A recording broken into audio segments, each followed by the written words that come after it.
Hello everyone, welcome to the study with Mayank. मैं हूं आपका मयंक। हम लोगों की यहां पर क्लास 6 की एनसीईआरटी हिस्ट्री की सीरीज चल रही है। आज आपका इसी क्रम में चैप्टर नंबर 3 है। यहां पर हम लोग भोजन संग्रह से उत्पादन तक अध्याय को पढ़ेंगे। तो चलिए स्टार्ट करते हैं आज का वीडियो। देखते हैं मैं क्या क्या डिस्कस करना है यहां पर। तो सबसे पहले जानेंगे कि खेती और पशुपालन की शुरुआत कब से हुई। ठीक है, जैसा कि हम लोग कल के अध्याय में पढ़ चुके हैं कि मध्य पाषाण काल तक आते आते हमें पर्यावरणीय बदलाव देखने को मिलते हैं। ठीक है, मध्य पाषाण काल का जो टाइम पीरियड है वो आपके चैप्टर में 12,000 से लेकर 10,000 साल के बीच में बताया गया है। यानी आज से करीब 12,000 से लेकर 10,000 साल तक मध्य पाषाण काल का टाइम पीरियड था। और इस समय तक आते आते पर्यावरणीय बदलाव हुए हैं, यानी मौसम गर्म हुआ है। गर्म मौसम होने की वजह से जो घास के मैदान है उनका विस्तार हुआ है। घास खाने वाले जानवरों की संख्या में इजाफा हुआ है। साथ ही साथ जो खाद्यान्न है, खाद्यान्न भी स्वतः ही उगने लगे हैं। तो लोगों का ध्यान कुछ बातों की ओर गया है, जैसे खाने योग्य वनस्पतियां कहां कहां पर मिल सकती हैं, बीज कैसे अपनी डंठल से टूटकर गिरते हैं, गिरे बीजों का अंकुरण और उनसे पौधों का निकलना आदि। इन सब चीजों को इस समय के मानव ने नोटिस किया है। और नोटिस करने के उपरांत क्या है, कुछ सालों के बाद ये लोग इन बीजों को इकट्ठा करके उनको उगाने लगे हैं। तो देखिए, जब कहीं पर ये बीजों को उगाएंगे, बीजों को कहीं पर छिड़केंगे तो वहां पर पौधे भी उगेंगे। और जब पौधे उगेंगे तो उन पौधों की देखभाल भी करनी पड़ेगी। तो देखभाल के रूप में पानी भी लगाना पड़ेगा, खरपतवार भी हटानी पड़ेगी, और जो पशु पक्षी हैं उनसे भी फसल की रक्षा करनी होगी। तो ऐसे करके इन लोगों को किसी एक स्थान पर रहना होगा। तो यही प्रक्रिया हुई कृषक बनने की। इन कृषक बनने के समय इनके साथ यही हुआ कि जब इन लोगों ने बीजों को उपजाना स्टार्ट किया है तो इन्हें एक स्थान पर टिक कर रहना पड़ा है। जब एक स्थान पर ये स्थायी रूप से रहने लगे हैं तो ये कृषक बनने लगे हैं। सबसे पहले जिस जंगली जानवर को पालतू बनाया गया वह कुत्ते का जंगली पूर्वज था। यानी इन्होंने सबसे पहले जिस पशु को पालतू बनाया है वो कुत्ते का जंगली पूर्वज था। झुंड में रहने वाले और ज्यादातर घास खाने वाले जैसे भेड़, बकरी, गाय और सुअर आदि जानवरों को इन्होंने पालतू बनाया। ठीक है, झुंड में रहने वाले और ज्यादातर जो घास खाने वाले जानवर होते हैं वो कम हिंसक प्रवृत्ति के होते हैं, हिंसक प्रवृत्ति के नहीं होते हैं, यानी उनका आक्रामक रवैया नहीं होता है।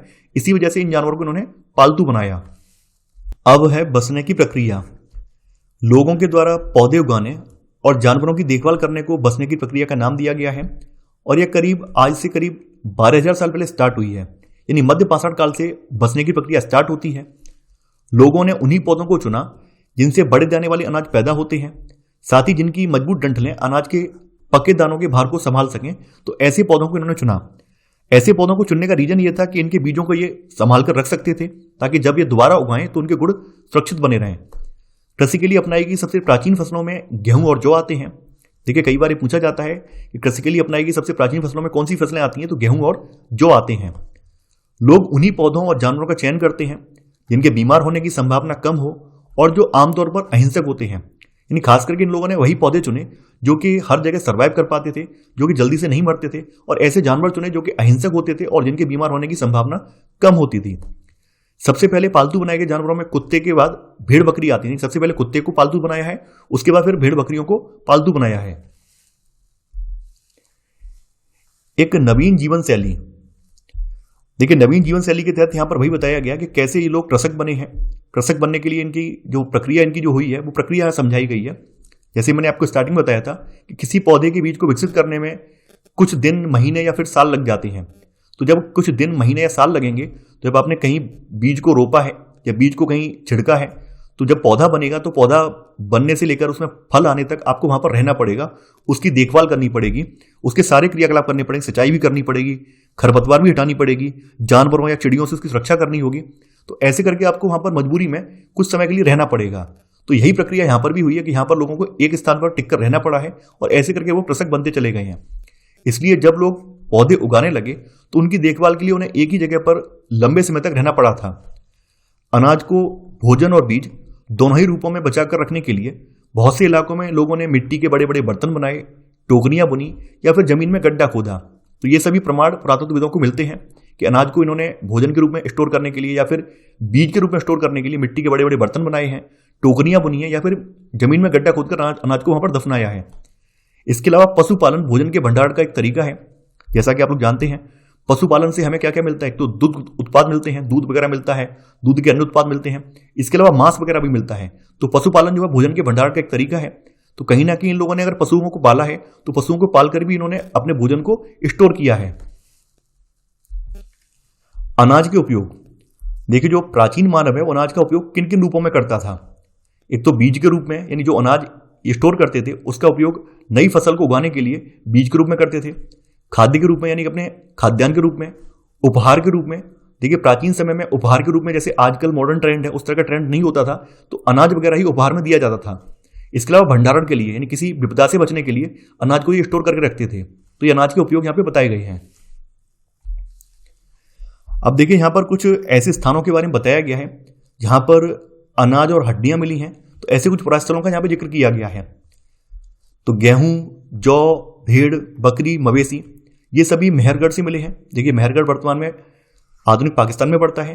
तो मेहरगढ़ से गेहूं, जौ, भेड़, बकरी, मवेशी मिले हैं। वहीं कोल्ड हवा जो कि आधुनिक उत्तर प्रदेश में है, देखिए देख पा रहे होंगे ये कोल्ड हवा है जो कि आधुनिक उत्तर प्रदेश में पड़ता है। तो यहाँ पर चावल, जानवरों की हड्डियों के टुकड़े, देखिए कई बार पूछा जाता है कि चावल के सबसे प्राचीनतम साक्ष्य कहाँ मिले हैं, कोल्ड हवा में मिले हैं। इसके अलावा महागढ़ा भी आधुनिक उत्तर प्रदेश में पड़ता है, नीचे देख पा रहे हैं ये वाला। तो यहाँ पर चावल, मवेशी, मिट्टी पर खुरों के निशान मिले हैं। गुफरकाल जो है ये आधुनिक कश्मीर में है, यहाँ से गेहूं और दलहन मिला है। बुरझोम भी कश्मीर में, आधुनिक कश्मीर में पड़ता है। यहाँ से गेहूं और दलहन, कुत्ते, मवेशी, भैंस, भेड़, बकरी, ये सभी जानवरों के अवशेष यहाँ से मिले हैं। इसके अलावा चिरांद जो है आधुनिक बिहार में पड़ता है। तो चिरांद जो आधुनिक बिहार में है, यहाँ से गेहूं, हरे चने, जौ, भैंस, बैल, इनके अवशेष मिले हैं। हल्लूर जो है ये आधुनिक कर्नाटक में पड़ता है, जैसा कि आप देख पा रहे हैं। तो यहाँ से ज्वार, बाजरा, मवेशी, भेड़, बकरी, सुअर के अवशेष मिले हैं। पयमपल्ली जो है आधुनिक तमिलनाडु में पड़ता है। तो यहाँ से काला चना, ज्वार, बाजरा, मवेशी, भेड़, सुअर, इन सब के अवशेष मिले हैं। देखिए ध्यान देने वाली बात यह है कि यहाँ पर जितने भी स्थल बताए गए हैं, जितने भी यहाँ पर पुरास्थल बताए गए हैं, ये सब नवपाषाणिक पुरास्थल हैं। ये ध्यान देने वाली बात है, ये सभी नवपाषाणिक पुरास्थलों के यहाँ पर जिक्र किया गया है। आगे है यहाँ पर स्थायी जीवन की ओर। देखिए पुरातत्वविदों को कुछ पुरास्थलों पर झोपड़ियों और घरों के निशान मिले हैं। तो इसी क्रम में हम लोग सबसे पहले बुर्जहोम से स्टार्टिंग करते हैं। बुर्जहोम जो कि वर्तमान में कश्मीर में पड़ता है। तो बुर्जहोम के लोग गड्ढे के नीचे घर बनाते थे, जिन्हें गर्त आवास कहा जाता है। गर्त आवास का मतलब होता है गड्ढे के नीचे आवास। तो इनमें उतरने के लिए सीढ़ियां होती थी। पुरातत्वविदों को झोपड़ियों के अंदर और बाहर दोनों ही स्थानों पर आग जलाने की जगह मिली है। देखिए जो इस तरह के गर्तावास बनाए गए हैं, इस तरह के गर्तावास शायद ठंड से बचने के लिए बनाए गए हैं। यानी सर्दियों के मौसम में ये जो गर्तावास हैं, जमीन के अंदर के जो आवास होते थे, इन्हें ठंड से बचने के लिए मदद करते थे। तो पुरातत्वविदों को यहाँ की झोपड़ियों के अंदर और बाहर दोनों ही स्थानों पर आग जलाने की जगह मिली है। इसके अलावा यहाँ पर स्थायी जीवन की ओर में ही यहाँ पर हम लोग नवपाषाण युग में आ जाएंगे। जैसा कि आप लोग जानते हैं, आपकी एनसीईआरटी किताब में ही कल के अध्याय में बताया गया कि आज से 10,000 साल पहले से नवपाषाण काल की स्टार्टिंग हो जाती है। तो नवपाषाण काल तक आते आते जो औजार वगैरह हैं उनमें भी परिवर्तन देखने को मिलता है। नवपाषाण युग के औजारों की धार को और अधिक पैना करने के लिए उन पर पॉलिश चढ़ाई जाती थी। ये काफी इंपॉर्टेंट है कि नवपाषाण युग के जो औजार हैं वो कैसे औजार होते थे, पॉलिशदार औजार होते थे, उन पर पॉलिश चढ़ाई जाती थी। उसी तरह प्राचीन प्रस्तर युगीन औजारों का निर्माण और प्रयोग लगातार होता रहा। ये जो प्राचीन किस्म के जो प्रस्तर युगीन यानी प्लास्टर चढ़े हुए औजार हैं, उनका इस्तेमाल और उनका निर्माण लगातार होता रहा है। कुछ औजार यहाँ पर हड्डियों से भी बनाए जाते थे। इसके अलावा जो ओखली और मूसल है, जो कि अनाज कूटने के लिए या धान वगैरह कूटने के लिए, आपने देखा होगा गांव वगैरह में, हम लोग तो ग्रामीण संस्कृति से आते हैं तो हमें तो पता है ओखली और मूसल क्या होती है। तो ओखली और मूसल का प्रयोग अनाज और वनस्पतियों से प्राप्त अन्य चीजों को पीसने के लिए किया जाता था।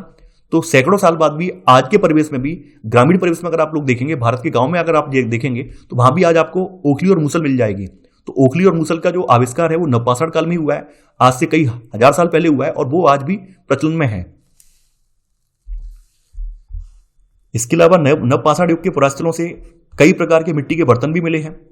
कभी कभी इन पर अलंकरण भी किया जाता था, यानी इन पर, जैसे आप देख पा रहे हैं यहाँ पर, ये नवपाषाण युग का एक बर्तन है जिस पर अलंकरण किया गया है।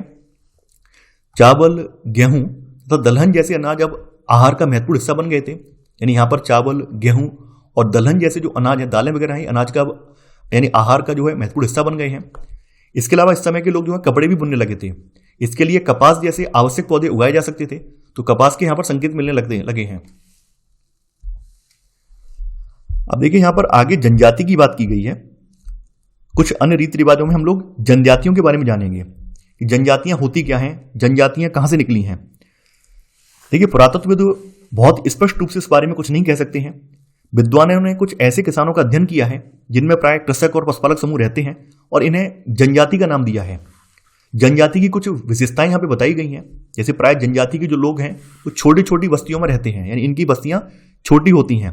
ज्यादातर परिवार एक दूसरे से संबंधित होते हैं और परिवारों के जो समूह हैं ये मिलकर जनजाति का निर्माण करते हैं। यानी यहाँ के जो परिवार हैं एक दूसरे से संबंधित होते हैं और ये समूह जो है, परिवारों के समूह मिलकर जो है जनजाति का निर्माण करते हैं। जनजाति के सदस्य शिकार, भोजन संग्रह, खेती, पशुपालन और मछली पकड़ने जैसे ये पेशे अपनाते हैं। अक्सर महिलाएं जो हैं खेती का यहाँ पर सारा काम करती हैं। बच्चे जो हैं पौधों की देखभाल करते हैं और चिड़ियों और जानवरों को दूर भगाते हैं। पुरुष आमतौर पर यहाँ पर जो है पशुओं के बड़े बड़े झुंडों को चराते हैं, जबकि बच्चे जो हैं छोटे पशुओं के झुंडों को चराते हैं। इसके अलावा यहाँ जानवरों की सफाई और दूध निकालने से लेकर बर्तन बनाने, टोकरियां बुनने, औजार तथा झोपड़ियां बनाने का काम स्त्री पुरुष दोनों मिलकर करते हैं। देखिए, एक बात आपको स्पष्ट हो गई होगी कि जो जनजातियां हैं, जनजातियों में पितृसत्तात्मक व्यवस्था नहीं रही है। जनजातियों में इक्वलिटी का माहौल रहा है। जनजातियों में स्त्री पुरुष में कोई विभेद नहीं किया गया है। जैसे आपने देखा होगा जो हमारा समाज है, हमारे समाज में पितृसत्तात्मक समाज रहा है, सदियों से पितृसत्तात्मक समाज रहा है। जबकि जनजाति समाज अगर आप देखेंगे तो जनजाति समाज, अधिकतर जो जनजाति समाज है वो मात्र सत्तात्मक रहे हैं, यानी वहां पर स्त्रियों को ज्यादा वरीयता दी गई है। जनजातियों में कुछ व्यक्तियों को नेता मान लिया जाता है। वयस्क महिलाओं को भी उनके ज्ञान और अनुभव के लिए विशिष्ट सम्मान दिया जाता है। देखिए, जनजातियों की जो सांस्कृतिक परंपराएं हैं बहुत ज्यादा समृद्ध और विशिष्ट होती हैं। जनजातियों में उनकी भाषाएं, संगीत, कहानियां और चित्रकारी भी शामिल हैं। जनजातियों के अपने देवी देवता होते हैं। जमीन, जंगल, घास के मैदान और पानी जो है ये पूरे कुनबे की संपत्ति मानी जाती है, जिनका उपयोग जो है सभी एक साथ करते हैं। यानी हमारे यहाँ का जो समाज है, हमारे यहाँ के समाज जैसा नहीं होता है कि एक का खेत है तो उस खेत में वही व्यक्ति खेत को जोतेगा, कोई दूसरा व्यक्ति उस खेत को नहीं जोत सकता है। जनजातियों में जो भी प्रॉपर्टी होती है वो सबकी कॉमन होती है, तो सभी लोग मिलकर जमीन, जंगल, घास के मैदान, पानी, इन सब का रिसोर्सेज का इस्तेमाल सब लोग मिलकर करते हैं। इनमें गरीब और अमीर के बीच कोई खास अंतर नहीं होता है। अब यहाँ पर कुछ स्थानों का सूक्ष्म निरीक्षण दिया गया है। तो यहाँ पर सबसे पहले मेहरगढ़ की बात करेंगे। देखिए, मेहरगढ़ जो है वर्तमान में आधुनिक पाकिस्तान में पड़ता है, जैसा कि आप यहाँ पर सर्कल में देख पा रहे होंगे। मेहरगढ़ ईरान जाने वाले सबसे महत्वपूर्ण रास्ते बोलन दर्रे के पास एक हरा भरा समतल स्थान है। यहाँ पर बस्ती का आरंभ लगभग आज से 8000 साल पहले हुआ था। इस इलाके में सबसे पहले स्त्री पुरुषों ने जौ, गेहूं उगाना स्टार्ट किया और भेड़ बकरी को पालना भी यहाँ पर सबसे पहले सीखा था। देखिए, यहाँ पर जो भी उत्खनन कार्य हुआ है, यहाँ पर जो भी खुदाई हुई है, तो खुदाई में सबसे पहले किस तरह से पुरातत्वविदों को विभिन्न प्रकार के जानवरों की हड्डियां मिली हैं। जैसे बताया गया है कि यहाँ पर इनमें हिरण और सुअर जैसे जंगली जानवरों की हड्डियां भी इसमें शामिल हैं। इसके बाद किस तरह से भेड़ और बकरियों की हड्डियां यहाँ पर ज्यादा मिली हैं। यानी कहने का मतलब यह है कि जो मेहरगढ़ का जो टीला है, यहाँ पर जो भी खुदाई हुई है, उस खुदाई में निचले संस्तरों में जो है सुअर और हिरण जैसे जानवरों की हड्डियां मिली हैं, और बाद का जो ऊपर वाला संस्तर है, ऊपर वाली परत जो है, वहां पर भेड़ और बकरियों की हड्डियां ज्यादा मिली हैं। यहाँ के घरों की बात करें तो मेहरगढ़ में चौकोर और आयताकार घरों के अवशेष भी मिले हैं, जैसा कि आप यहाँ पर इमेज में देख पा रहे होंगे। प्रत्येक घर में 4 या फिर उससे ज्यादा कमरे हैं, जिनमें से कुछ संभवतः भंडारण के काम आते होंगे। यानी इनमें से कुछ कमरों का उपयोग जो है खाद्यान्न के भंडारण के लिए किया जाता था। इसके अलावा मेहरगढ़ के लोगों की आस्था यह थी कि मृत्यु के बाद भी जीवन होता है, इसलिए ये लोग अपने प्रियजनों के मरने पर उनके साथ उनकी कब्रों में कुछ ना कुछ सामान भी रख देते थे। तो यहाँ पर कई ऐसी कब्रें मिली हैं जिनमें मृतक व्यक्ति के साथ सामान को भी दफनाया गया है। तो मेहरगढ़ में एक कब्र में एक मृतक के साथ एक बकरी को भी दफनाया गया था। देखिए, काफी इंपॉर्टेंट है। कई बार पीसीएस परीक्षा में पूछा गया है कि वह कौन सा नवपाषाण स्थल है जहां पर मृतक के साथ बकरी को दफनाया गया था, तो ये मेहरगढ़ है। तो आप कहीं ना कहीं से नोट डाउन कर लेना, काफी इंपॉर्टेंट है, कई बार परीक्षा में पूछा गया है। इसके अलावा दूसरा स्थान दाऊजली हेडिंग है। जैसा कि आप यहाँ पर पूर्वोत्तर भारत के मैप में देख पा रहे हैं, दाऊजली हेडिंग को मैंने यहाँ पे सर्किल में कर दिया है।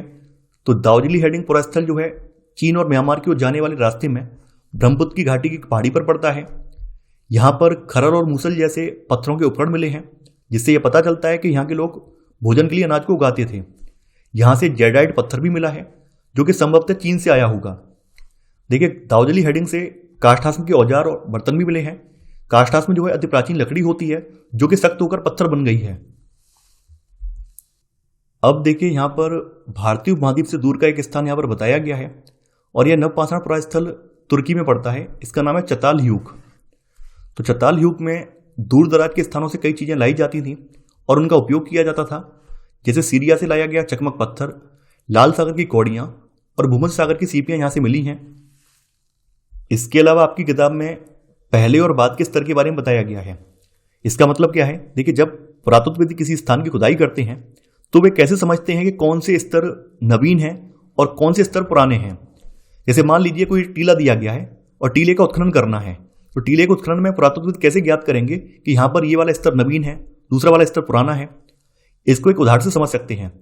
मान लीजिए कोई समतल स्थान है, इस तरह का कोई समतल स्थान है, तो समतल स्थान पर लोग अक्सर अपनी बस्तियां बसा लेते हैं, अपने घर वगैरह बना लेते हैं। तो यहां पर एक बस्ती बसी हुई है, और जैसा कि आप लोग जानते हैं कि पुराने समय में जो भी बस्तियां बनती थी वो कच्ची होती थी, पक्की नहीं होती थी बल्कि कच्ची होती थी।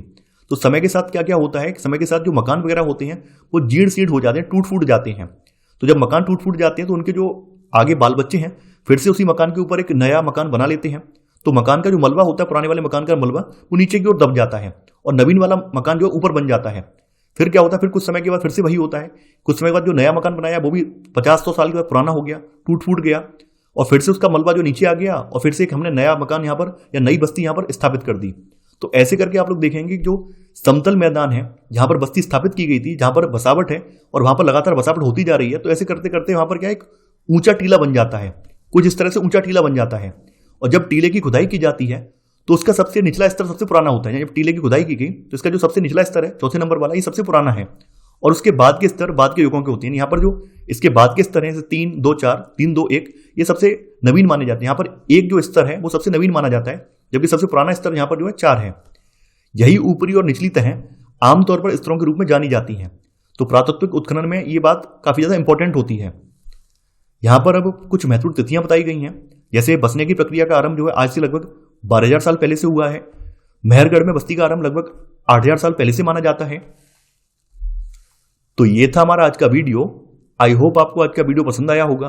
आप लोग इस वीडियो को लाइक और शेयर करना बिल्कुल मत भूलिए, और साथ ही साथ इस अध्याय से संबंधित जो प्रश्नोत्तर वाला वीडियो है वो भी देखना मत भूलिए। अगर आप लोग साथ के साथ प्रश्नोत्तर वाला वीडियो भी कवर कर रहे हैं तो आप अपने नॉलेज को और ज्यादा इनहेंस कर रहे हैं, जांच पा रहे हैं कि आपने यहाँ पर कितना पढ़ा है, कितना सीखा है और आपको कितना याद रह गया है। तो मैं आशा करता हूं कि आपको ये सीरीज पसंद आ रही होगी। तो चलिए आज की बस इतना ही। Thanks for watching. जय हिंद।